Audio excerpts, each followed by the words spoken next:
So he says, grab my staff and say my name. I said, Bill Cosby? Harvey Weinstein? Louis C.K. Cardi B. You gotta have that equality in there. 2019. Oh, it's awesome. Hello and welcome to Screen Fix, the show where we will fix a recent film. I am host JC. With me, as always, is the co-host that carries the show, Lady-Wan. Say hi to everybody, Lady-Wan. Hello. And returning, I don't know if he's trying to become a regular. I don't know. He's elbowing his way in here. He was with us last episode. He's with us again. He's the coolest of us all. Kool Aid, say hi to everybody. Hey, yo. See what I mean? Hey, y'all. Like, I'm just like, hi. It is weird I'm coming back. There's only, one black person in this movie? That's really funny because I did read something about how just because DC's doing something different, they're letting the whole fact that it's literally just a white movie slide. Like they got like every one of the main characters is white, but then they've got like the little like model UN orphan school. Let's have a Latino and an Asian and a kid with a disability. It's like the Burger King Kids Club. It is. One kid's meal, please, right away. So anyway, superpower. If you could have one superpower, Lady-Wan, what would it be? 100% it would be to have the relationship with my phone that Thor has with his hammer. To just like make it come to me at any time. Like that's the you dream. Stick your hand out and it flies across the room. Wow, that's a good one. Come to me. That's what I want. Kool Aid, you could have one superpower. What is it? Oh, it's definitely got to be telekinesis, man. Oh, you want to be able to float shit around. I want to be able to move objects with my mind, but sometimes that also includes like the power of flight. So I kind of get multiple powers with just one. I like that idea. And I could also move my phone to me while I'm sitting down. Damn it. I did not think this through. I can float beers out of the fridge. That'd be nice. So JC, what's your, if you had one superpower, what would it be? I would have the power to make everyone think they're smelling baked beans. That's very specific. You could get out of everything. You can be some cop pulls you over, you just wave your hand, and they're like, baked beans? What the fuck? I can't stop smelling baked beans. What the heck? Like, people, you can distract everyone with that. Couldn't you just carry around an open can of baked beans and achieve the same thing? thing? That's the whole thing about it. There's no baked beans Is that you anywhere. can't see them? You got me there. So we're talking superpowers. This week, it's a movie where somebody inherits the superpowers of 6 different mythological gods and heroes and figures. We must be talking about Shazam. Trailer. Daily Bats, I choose you as champion. Say my name so my powers will become yours. Shazam. Wait, for real? Say it, okay? Say my name. Shazam!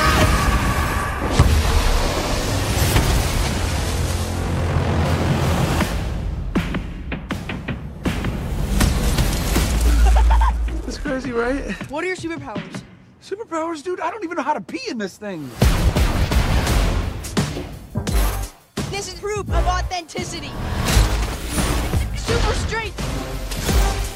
Electricity manipulation. Hyperspeed. I'd like to purchase some of your finest beer, please.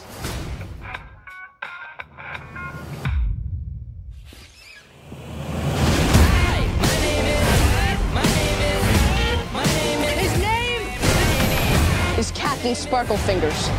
No, it's not. That's not my name. Chosen one. Oh, you're like a bad guy, right? You literally did the opposite of what a superhero is supposed to do. You're him. You're the hero. You're welcome for not getting robbed. Like Batman. Get him back in! How old are you? Basically 15.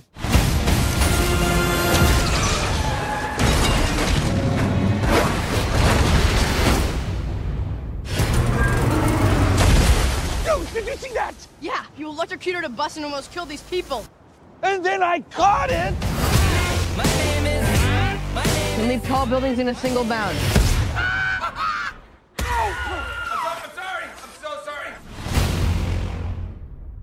Okay, Shazam. How come I always start with okay? So anyway. Yeah. Okay. You picked up on so anyway. Okay, great. Anyway. Oh, shit. You didn't even mean to either. Oh, God. Oh, boy. So Shazam is directed by David F. Sandberg, mostly known for horror films. He directed a short film called Lights Out that got him all kinds of inroads into the film biz. He then made the movie Lights Out, which is the full-length version of his short film. Then he did Annabelle Creation, so he jumped into that Conjuring universe. And horror directors have had success in superhero films. James Gunn directed horror.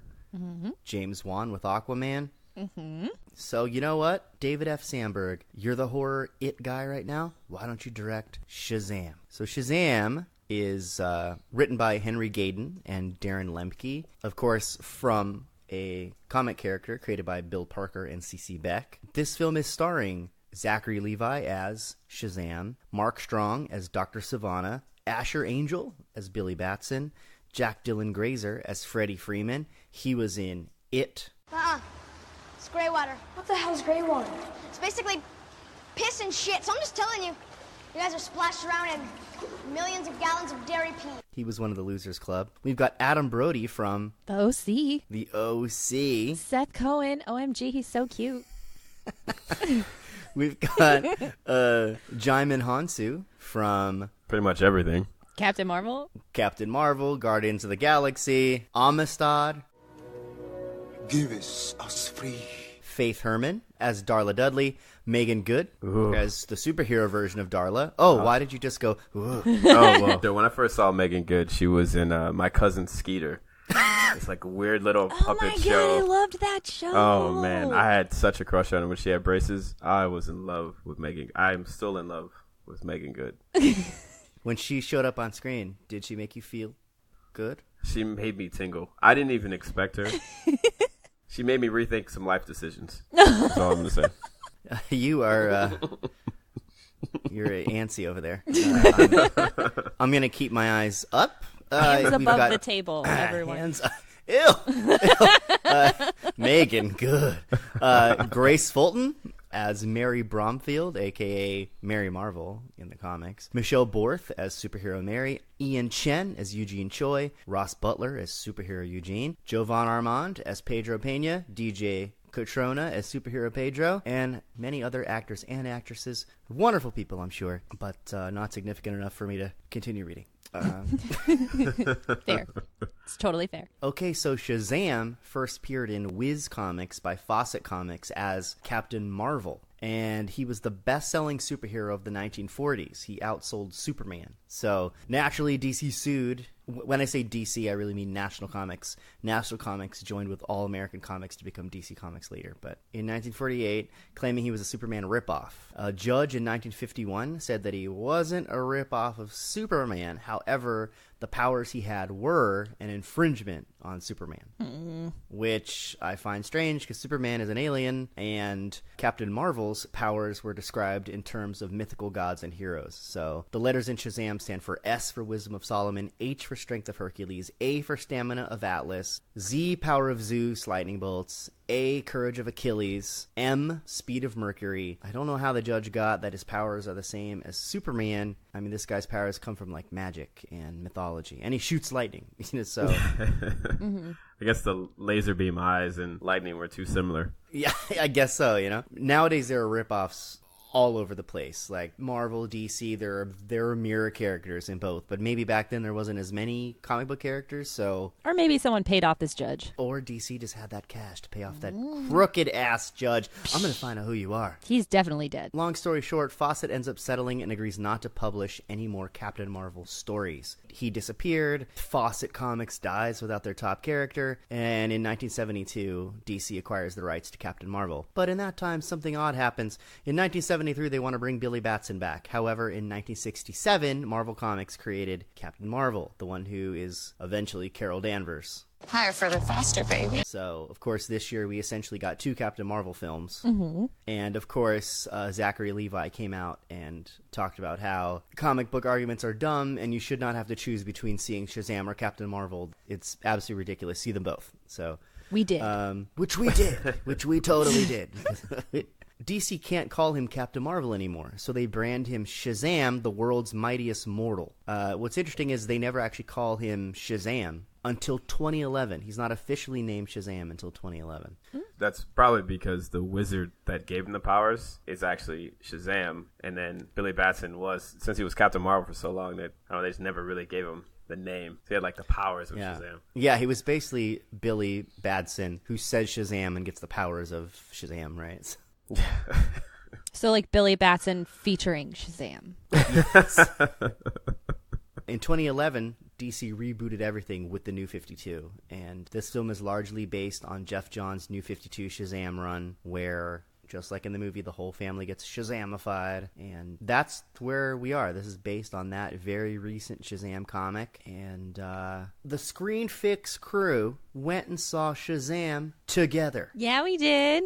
Booyah. We had Kool Aid, Lady-Wan, JC. We had Mustachio. Yes. We had McMike. It was amazing. We had all kinds of screen fixers in-house for this one after a couple whiskeys.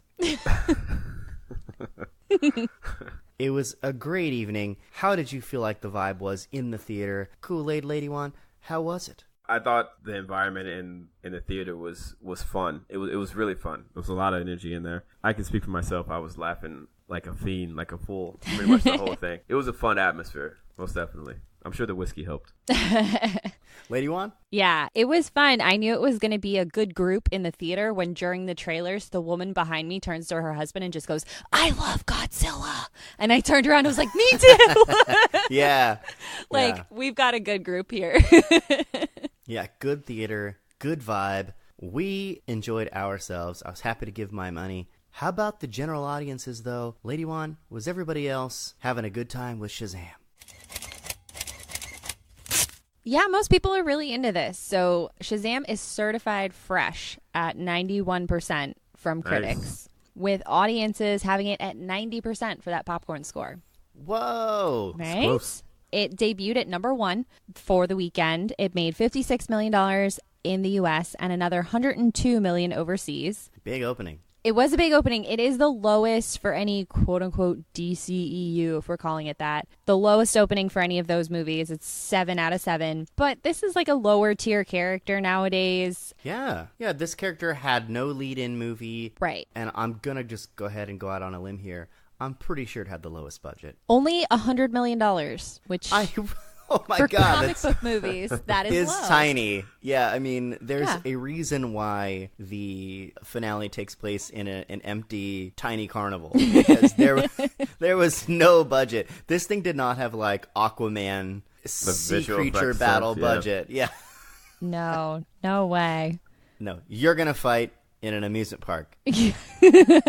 We'll just build it on an empty lot. It seems like most of the budget was on the stuffed animal prizes at the carnival. Oh, that striped tiger. I know, I want one. I want the tiger. I'm doing my best here, kiddo.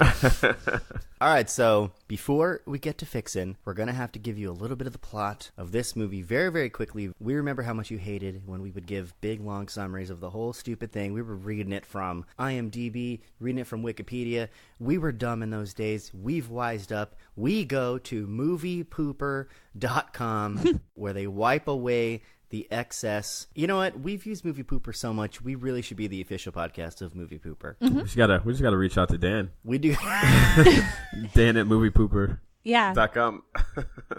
So here we go. Shazam, the quick and dirty version at Movie Pooper. Teenage Billy Batson jumps from one foster home to another as he is determined to find his long-lost mother after being separated from her as a child. He gets one last chance with Victor and Rosa Vasquez, along with their other adopted kids, Freddie, Mary, Darla, Eugene, and Pedro. After defending Freddie from some bullies, Billy is summoned to the Rock of Eternity to meet the Wizard, who grants him ancient powers to become the champion, Shazam, which turns Billy into an adult superhero. Freddy finds out, and the two decide to have fun being a hero, but the Wizard granted him the powers to stop Dr. Thaddeus Sivana, a man who was almost chosen as a child to inherit the powers before he became corrupted and obsessed with unleashing the 7 deadly sins, monstrous creatures that seek to destroy mankind. Oh my. The foster kids help Billy locate his mom, Marilyn, but she reveals to him that she essentially abandoned him because she didn't feel ready to care for a child and thought he was better off without her. Ooh. Tough blow, man. Meanwhile, Sivana learns Shazam's true identity and holds the kids hostage until Billy decides to give up his powers. However, Billy instead shares the power with the other kids, who all turn into superheroes and fight off the 7 deadly sins, the Shazam family. Yeah. They should all break into a song and start touring in a bus. I would see that show. What was that family that traveled around the Partridge Family? The Partridge Partridge. Oh my gosh. They overpower Sivana and remove his powerful eye that gives the sins freedom, and they are once again imprisoned in the Rock of Eternity. Billy stays with his new foster family for good, while Sivana meets an alien caterpillar named Mr. Mind in prison, who offers to help him obtain the power he seeks. You mean the harmless worm that uses the tiny speaker box with which to communicate? Leave me be, or I will destroy you all! That's right, a caterpillar. Mm-hmm. All right, so that is the plot. Before we just start fixing a movie, we know that lots of people work on movies. We're not here to just poo-poo on their creation. We know that they worked hard. They're trying to put out the best movie possible. And the thing is, we liked this movie. Yeah. Didn't we? It was Love good. This movie. This movie is great. We just do this shit because we have a show, and we're nerds. So that's Big it. time. But with these fixes, if they were to implement these fixes, this movie would be the best DC movie since Green Lantern. I love you, Ryan Reynolds. What is one thing that you liked about this movie, Lady-Wan? Go. The humor worked for me. Yeah. Yeah. I laughed out loud several times. Lol. The strip club bit, when he comes out and he's like, we need more money. You were in there for like 5 minutes. Oh, that was funny. They were very convincing. Yeah, and then the strip club callback might have been even funnier. The yeah. callback. It was so much funnier. And little Darla being like, they have glitter. Oh my God. That was good. I loved it. You were having a great time. Mm-hmm. I saw joy in your face. Shut up. It was funny because that reminded me of my first time in a strip club. I had like... With your... Oh, I was going to say, whoa. Your first time. He's like, speaking of joy in the face, I remember my first time. It was really shock and awe. It was kind of like Pedro. It was like, I don't know if I'm ready for this. But I had $6 in my pocket, and that was it. Oh, no. And I threw it all down within the first 5 minutes, too. I got yelled at by a stripper because I didn't have any money. The experience was similar. I don't know if we're exactly this podcast. You know what? We are. Fuck it. We are this podcast. So the first time that I ever went to a strip club, and I don't condone strip clubs. I don't like strip clubs. I just don't. But anyway, the first time I went to one, I was very young. We were all under 21. So we went to this strip club, and they still were like 2-drink minimum. And we're like, we were underage still, so we had to order sodas, okay? Oh, no. Me, in my stupid naivete, I ordered an Orange Crush. It's a solid choice. So I went and sat down on the little, the edge of the stage, and I'm drinking my Orange Crush, and this one lovely woman, who I'm sure was paying bills the only way she could, came over to me and did a split in front of me, and then started cracking up and pinched my cheek, patted me on the head, laughed, and walked off. Aww. I turned to my friend. I was like, what was that? And then he was like, dude, your mouth. And I went in the bathroom, and my lips and tongue were bright red from Orange Crush. Oh, no. So here I am. I'm sure I looked like a baby. My whole mouth was orange with Orange Crush, and I got pity patted by a stripper. I'll die it. Kool Aid, what is one thing that you liked about this movie? Jack Dylan Granger and Zachary Levi, they stole the whole movie. I mean, those two together were just dynamic. It was just great. Like the video game references, the comic book references, the Eugene when he said Hadouken when he threw that lightning. Yeah. I mean, I cut up there, and the fatality. Although I very doubt he's ever played Street Fighter 2, but... Well, Street Fighter 5 Alpha. Oh. Street Fighter has evolved. Oh my god, I just got pwned. You just got dunked on.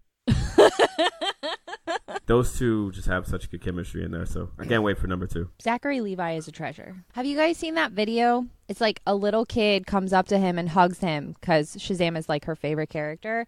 And the kid starts crying like into his stomach. And then he starts crying. And it's like the most adorable thing because he's just overcome by this child's like pure emotion. And oh my God. Oh. Yeah. You'll all want to have Zachary God. Levi's babies. Did it make you cry? Yeah. I'm getting a little like choked up right now talking about it. It's adorable. A little misty. Hold on a second. I got tissues. One sec. Here you go, Lady-Wan. Thank you. Thank you.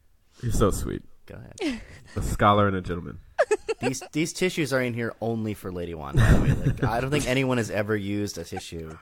I cry in here a lot, you guys. This is my therapy. If you want to hear her really cry, have her talk about the kids in the movie Pinocchio. Oh, man. The one that becomes a donkey. In his little sailor suit. We're not going there. I don't want to. All right, okay. Wanna... Moving on. Okay. JC. Yeah. What was your favorite thing about this movie? I love the emotional impact of the story underneath the story that's going on here. Like, there's all the Shazam stuff and all the magic and all that stuff going on, superhero story, but underneath there is this great emotional character-driven story. I mean, the orphan thing never gets cheesy. It works so well, and it fills the film with so much more emotion than any other DC film that we've seen so far. And I think that's really a testament to the good work put in making us feel for these characters. Oh, yeah, hands down. Oh, now I'm misty-eyed. Let's all get some tissues. Okay. Kool Aid.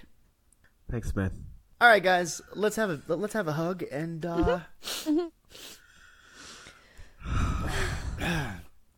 Okay. Okay, I'm good now. Just breathe. I'm good now. Okay. All right. What do you say we fix this movie? Okay. Let's do it, guys. Shazam?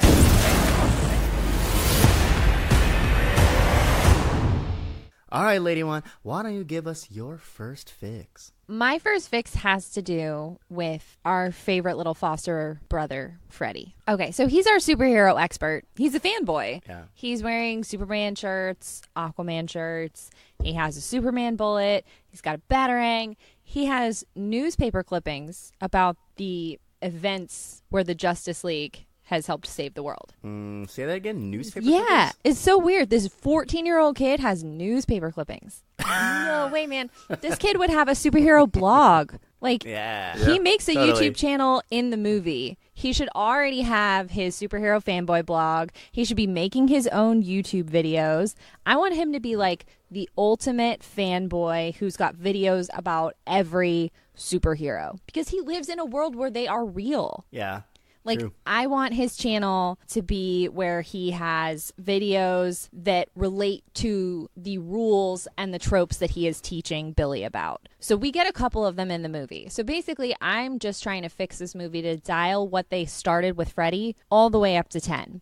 So he tells Billy, you got to have a catchphrase. He tells him you got to have a lair. But we don't see him tell him about the rule about a secret identity. And Billy calls it out later, like, oh, I'm not supposed to have friends or family except for when it's convenient for you.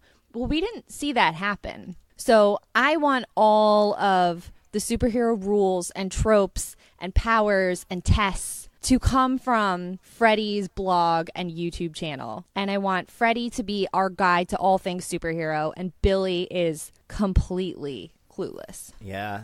Also, I really feel like Freddy in this movie clearly loves Superman, loves Aquaman, thinks Batman's pretty cool. Just gotta say, I don't understand why Freddy is not into Wonder Woman. No mention of her. She has her own movie. What's going on? Ooh. They don't make Wonder Woman t-shirts? Freddy doesn't have one? If DC can't present a fanboy in their own movie, a little boy who likes Wonder Woman, how do they expect real boys in the real world to love Wonder Woman? You gotta represent. I think real men love Wonder Woman.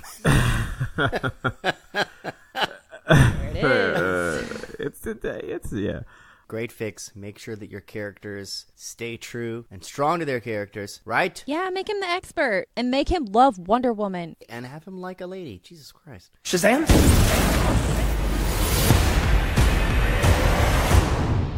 Kool Aid, why don't you lay on us your first fix? My first fix was actually the character, or excuse me, the actor that portrayed Billy Batson, Asher Angel. What a name. Really, it was just his acting. I wasn't sold on him. Ooh. He was too indifferent. He played the I'm an orphan kid, nobody loves me role, to where there were times when he was supposed to show emotion, and it wasn't there. So you think they just casted a pretty face? I think they definitely casted a pretty face. My biggest thing is during when he met his mother, and this is a heart gut wrenching scene here. Mm-hmm. He's been searching for his mother, broken out of 23 homes, constantly running away, stole a cop car and locked cops in a jewelry store. I mean, this kid he's off the rails. But she says, I didn't want you. I was too young. He doesn't even try at that point. He just that was it. Really? But that's it. You've been searching for your mother for 10 years. Mm-hmm. I actually think you're right. The character of Billy Batson puts on such a straight face and such a tough guy face for the whole movie, where that one moment where his mom is revealing that should have been the one moment where he just breaks down. Oh, yeah. Give him some range. Like, show a little bit of range there. And even, I mean, the scene could have gone on a little bit differently. She could have actually invited him in, like, who are you? Come inside real quick. I'm busy. Just kind of just stand there. And he meets kind of her family, her other family that she's had over the last 10 years. It could have been stepkids. I just wanted him to come inside maybe, or just to see that everything that he was trying to run towards, he was thinking the grass is greener on the other side. He's going to get with his mom. Everything's going to be okay again. When he had everything right there. Everything that he was running away from was actually everything that he should have been running towards. They showed that, but I wanted to see a little bit more, because that would have really made it stand out, because family was the underlying theme that they were selling, and they did a good job. They did a great job on it, by all means. So this is a really hard fix, because this was a great fucking movie overall. We are family. Hey, hey, hey. Even though we are part of DC. No more dark story. Jokes like Marvel Phase 3. Oh my god, you nerd.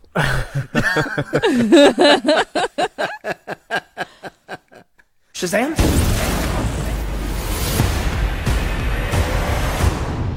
JC, what's your first fix? Okay, my first fix has to do with the villain Savannah, but when he was a kid, okay? So it seems that the wizard chooses Billy Batson, I guess, in his rock of eternity. I assume he can see everybody throughout all the different dimensions, and he picks Billy Batson because Billy Batson has just stood up for his brother who is disabled, right? Mm-hmm. So he sees him show that kind of ability to stand up for others, and then chooses him to come and be the one to take the power of Shazam. Before that, the movie opens with little kid Savannah is in a car with his dad and his older brother, and he's playing with a magic 8-ball, and he just gets sucked into the Rock of Eternity. Mm-hmm. We never see why he gets sucked into the Rock of Eternity. What did he do that impressed the wizard enough to make him offer young Savannah the power? Yeah, he was just whining about toys at Grandpa's house. I don't see how he got the attention of the wizards. Mm-hmm.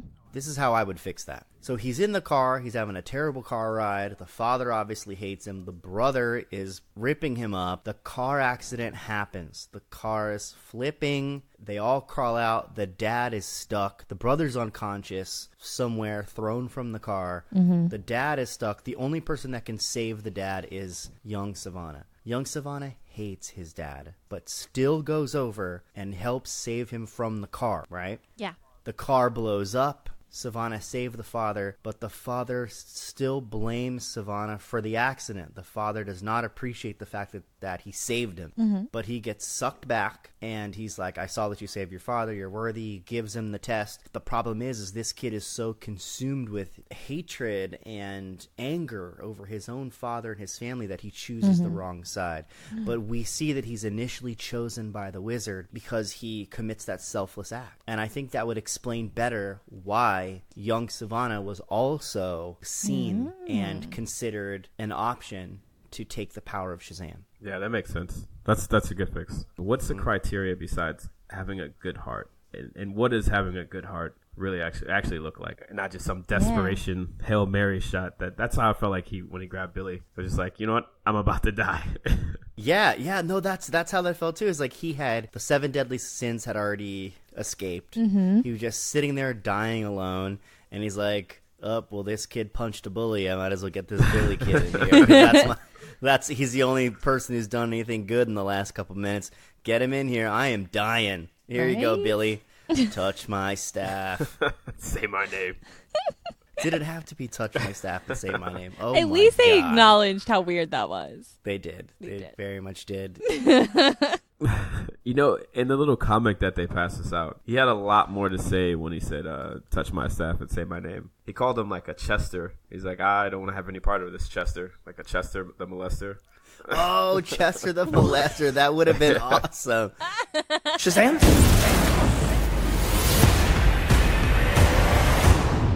Lady-Wan, what is your second fix? My second fix has to do with another foster brother of Billy's, Pedro. So we meet the Vasquez family, and we get a quick run through of all the siblings. We have Mary, the oldest. She's smart enough to go to Caltech. Freddie, he's a fanboy. He's got a weird sense of humor. Eugene loves video games and later hacks into the database to get Billy's birth certificate. Darla loves glitter and being a sister. And Pedro, who...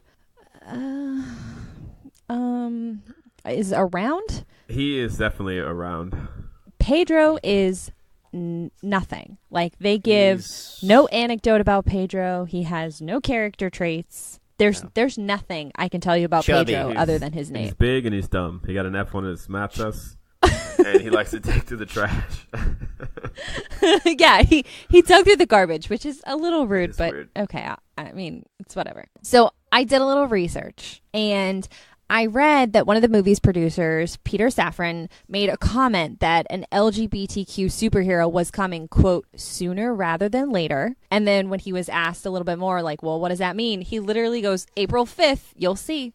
Shazam. And that's the day that Shazam came out. Mm-hmm. So that comment, coupled along with the fact that they are running out of the strip club and Pedro says, not my thing, seems to point to the fact that Pedro might be gay. Right, yeah. So while that's awesome that we're finally getting gay representation in a superhero, like, it is in the laziest, most veiled way. It's like a throwaway line, and it's the only character who I literally know nothing about. Yes. It's a huge missed opportunity. Like, It's like everybody else gets character development early on when we meet them. But Pedro, who's supposed to be like the first LGBTQ character, it gets thrown in towards the end. yeah, it's more like technically that's a gay superhero. Are you happy now? We did it. Like, you didn't actually do anything. And to me, it's frustrating because I don't need him to get more than everybody else. I just need him to get as much as everybody else. And they don't even give him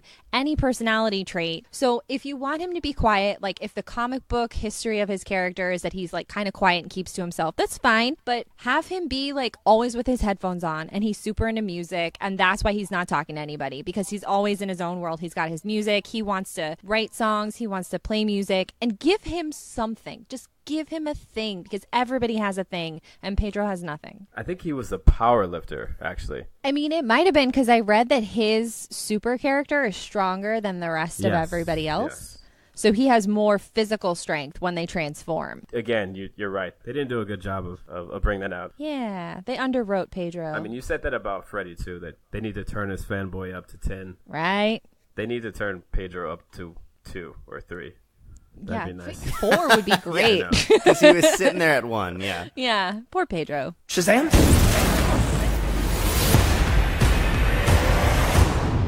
Kool Aid, what's your fix number 2? So my second fix is about Dr. Savannah. Ooh. So Dr. Savannah was weak. He was weak sauce. Oh. Overall, he was weak sauce. So, okay. You know, I think Mark Strong, they did a great job of portraying him as evil in the beginning. I mean, he came out swinging. He kills his brother, and I forget which sin. It was a forearm sin that killed his father. He's like, he's all yours. Yeah. He throws his brother out the window. Agreed. Oh, great. No, that. Thank you. That scene in general was frightening. It was. That boardroom scene is one of my favorite scenes in the movie, for sure. It set what I thought was going to be the tone. And then after everybody's dead, there's blood on the walls, broken windows. He's like, okay, we're unstoppable now. And the wing demon is just basically like, well, there's only one that can stop us. He's like, let's go find it. what supervillain goes and finds the superhero? The protagonist typically approaches the evildoer. So it was really, really odd. He could have been doing everything he wanted to. And once he noticed that this kid wasn't even going to try to fight him, he could be like, you know what? This kid isn't going to stop me. He doesn't care. Let me go do my own thing. I can at least be king for a day. Right? At least that would have been my mentality. Yeah, he did seem easily derailed by a mall fight to be like controlling the monsters of the 7 deadly sins. He was like derailed in a mall for a while. The kid couldn't even fly. For a guy who went full on cliche supervillain and put all of his money into getting this power back that he saw one time for 3.5 minutes when he was a kid, to go all in like that and then to just be like, I'm going to fight one guy in a mall and then a carnival. Like, he's setting his sights super low for what he would have been capable of. The guy has obviously lots of money, right? Lots of resources. He is not organized. He's got the world right now. He doesn't even need to deal with Shazam, to be honest. Oh, that guy who's shooting lightning out of his hands in the park for dollar bills? he made like $73 that first night. Oh, that's right. Shazam?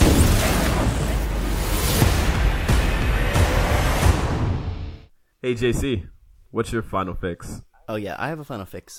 You do? I do. But I also have a small confession. Uh-huh. I kind of have a special connection to this character, to Billy Batson. Really? What kind of connection? Yeah.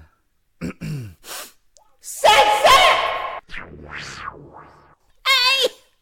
It's me, Billy Batson. Listen, everybody. One time, I said the wrong thing. I'm supposed to say Shazam. I accidentally said sad sack. And I turned into this JC sack of shit. Let me tell you about this. When I say Shazam, I turn into a superhero with the powers of mythical gods and things. When I turn into this piece of shit, let me tell you what I do. I turn into this lower tier podcaster. Let me tell you. That's so hurtful, Billy. He's got movie posters in his living room. He drives a CRV from the early 2000s. And I've never once seen him with a girl. Oh, no. He paints a girl's face on the side of his hand. Oh. That's efficient. I mean, this guy is such a sad sack. So, every so often, that happens. Oh. That could be a cry for help. So, fixes. Yeah, let me fix this. So my next fix is has to do with the 7 deadly sins. I know that you also have a couple issues with the 7 deadly sins, right, Kool Aid? Yeah, it's violence. It's always going to come down to violence with me. Typically, all of my fixes will have to do with violence. You are also the guy that keeps a machete next to his bed. Mm-hmm. Not just my bed, actually. Oh my god! You brought it here? I kind of keep it. Why did you bring it here? See the serrated part of the back? It has like a saw. So Jesus Christ! I keep it wherever I go. You know, is that legal? Oh my gosh. Anyway. Anyway, I think there's a couple deadly sins that you're dealing with, but let's. I have a problem with the 7 deadly sins and how they are portrayed in this movie. So all of the 7 deadly sins just kind of look like scary, gargoyle-ish creatures. None of them are really distinct except for Gluttony, who looks like a big fat thing with a giant mouth. But other than that, I really can't tell any of the other ones apart. Mm-hmm. So first of all, I wanted the deadly sins to each look very distinct to their particular sin. Lust looks, of course, kind of slutty. It's kind of a weird, it's a weird thing to say for a kid's story, but, you know, like, they just needed to look more distinct than they did. So the 7 deadly sins pop out, and then we have all the Shazam family, right? Where they are basically just punching each other through all the carnival rides. There's no real strategy to what's going on. So I want video game kid Eugene to say, oh, these are bosses. Bosses have a weakness you can exploit, and they use the weakness of the particular sin against it to kill it. For example, Gluttony is obviously obese, so they find the, like, funnel cake place. and they just start funnel caking and throw it in his mouth, and he keeps eating them until he blows up, and you've taken care of gluttony. He dies from diabetes. Who knows? Maybe the strongest one out of our group, Pedro, Super Shazam Pedro. Maybe he grabs Wrath and grabs his hands, and he's like, "Stop hitting yourself! Stop hitting yourself! Stop hitting yourself!" And makes Wrath so mad and angry that Wrath explodes. And that sounds silly, but the Shazam family are all kids. Yeah. So they should have kid solutions to the problems of beating the 7 deadly sins. Yeah. And I thought that would be a better way to utilize them within the story. I like that. So that's my final fix. Did something happen earlier and was I gone for a second or? What? Oh, no. I mean, I didn't hear anything I want to repeat to you. So no. Okay. I mean, we're all still cool, right? I mean, No, we're great, brother. that's the last fix. So I guess without further ado, we should consider this movie. Screen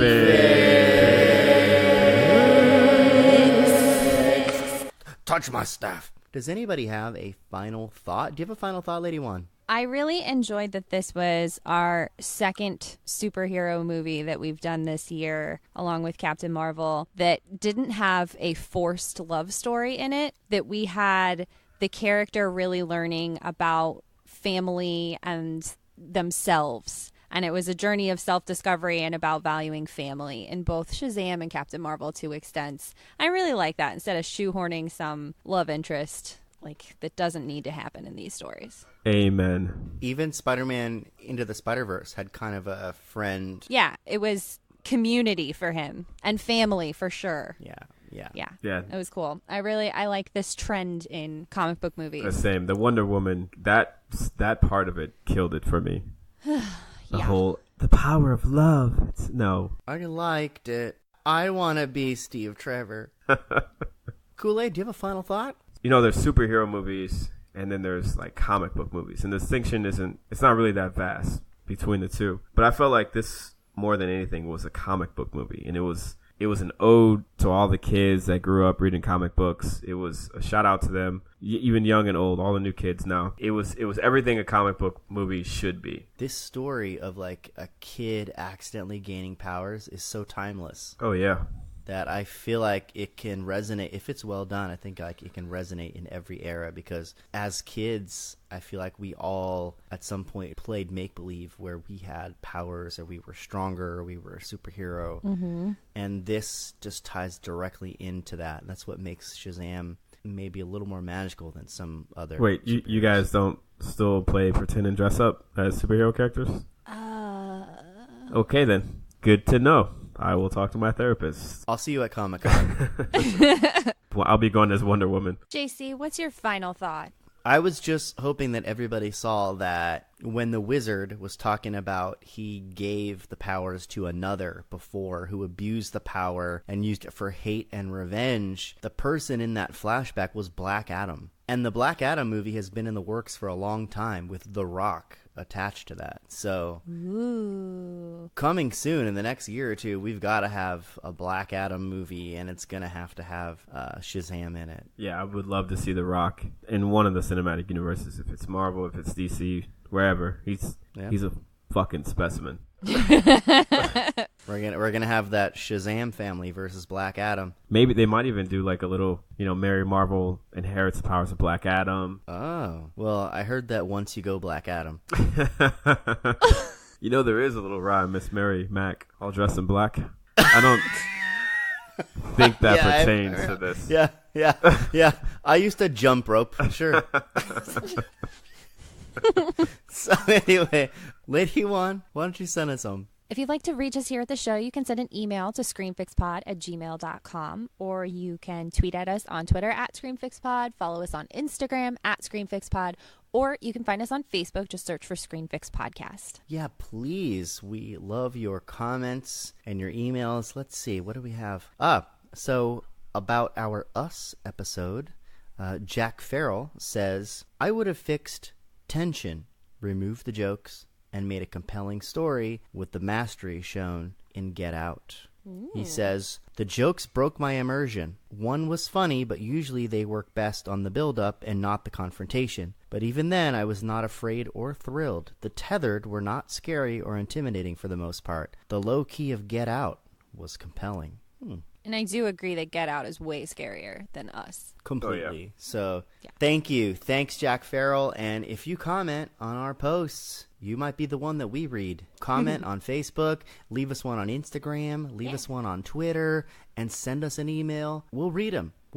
So you can listen to the show on Apple Podcasts, Spotify, Stitcher, Libsyn, or Google Play. And we would love it if you would rate, review, and subscribe or follow wherever you are listening along. We also have a Patreon account. You can donate to the show. We have dreams of not only podcasting, but also opening a one-screen movie theater to be the home of podcasting, movie marathons, film festivals, all kinds of fun stuff like that. We love movies. Be part of it. Okay, at the end of this movie has the mid-credits stinger, Shazam showing up to Freddy's lunch, just like Freddy had claimed that he was friends with Shazam. And not only Shazam shows up, but another friend shows up, and it's Superman. I mean, it's just Superman's chest. Best part? I mean, it just shows his chest because I don't even think the DC people know who's still in the DCEU. So, is Affleck gone? Is Henry Cavill still there? Is Ezra Miller still gone? Wonder Woman's still here, but now we're adding new people. Who knows? Anyway, let's leave everybody with our best other DC cameo at Freddy's lunch. I'll go first. Freddy, my man, what are you eating there? Tuna fish sandwich? All right. Wait, tuna fish? Oh my God, I knew that fish, you son of a bitch. That's definitely Aquaman. All right, Kool Aid, lay one on us. Hey, yo, it's the Green Lantern. Wait, is that a banana? No! My weakness! Okay, Lady-Wan. I am Diana, daughter of Hippolyta, princess of Themyscira, which is why I have vague foreign accent. All right, tune in next week when we will be fixing Hellboy. Oh, yeah. Yeah. You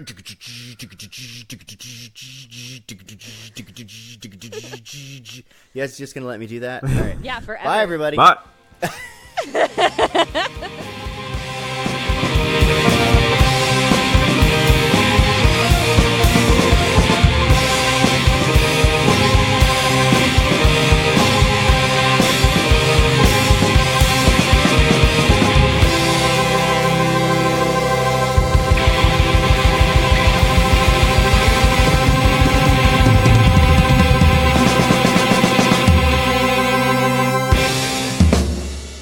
The lead when they were in the bedroom and she was like, oh, and they're like, don't tell the secret, or that is a really weird way to phrase that. Yeah, I didn't know where you were start going. over instead of saying where you who were going took the lead when they were in the bedroom? She said, shh, don't tell me. Yeah, you start over. Please start over. Start over.